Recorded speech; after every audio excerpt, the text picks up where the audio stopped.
خبر شامل کرتے ہیں بلوچستان کے شہر پسنی سے ہمارے گدروشیا پوائنٹ کے نمائندہ ریحان بزنجو سے مغربی بلوچستان میں سنی بلوچ مسلمانوں کے قتل عام کے خلاف پسنی میں احتجاجی مظاہرہ، پاکستان ایران سے اپنا سفیر واپس بلائے اور مذمتی قرارداد پیش کرے۔ پسنی کے علماء کمیٹی کی جانب سے مغربی بلوچستان کے سنی بلوچ مسلمانوں پر ایرانی فورسز کی جانب سے تشدد کے خلاف پسنی میں احتجاجی مظاہرہ کیا گیا۔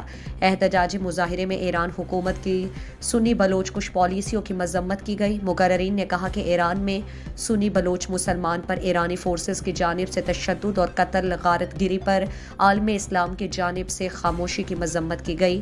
مقررین نے اپنے خطاب میں کہا کہ یہ بات انتہائی قابل افسوس ہے کہ ایران میں سنی بلوچ مسلمانوں پر وحشیانہ تشدد اور ان کو شہید کیا جا رہا ہے، لیکن دنیا بھر کے مسلمان ممالک خاموش ہیں۔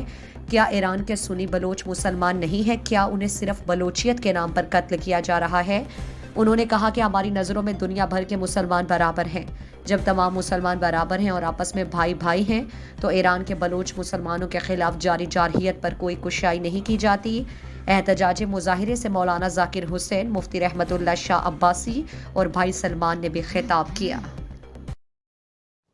مزید دلچسپ معلومات اور خبروں سے آگاہ ہونے کے لیے Gedrosia point Facebook page, Instagram, Twitter کو فالو اور یوٹیوب چینل کو سبسکرائب کریں۔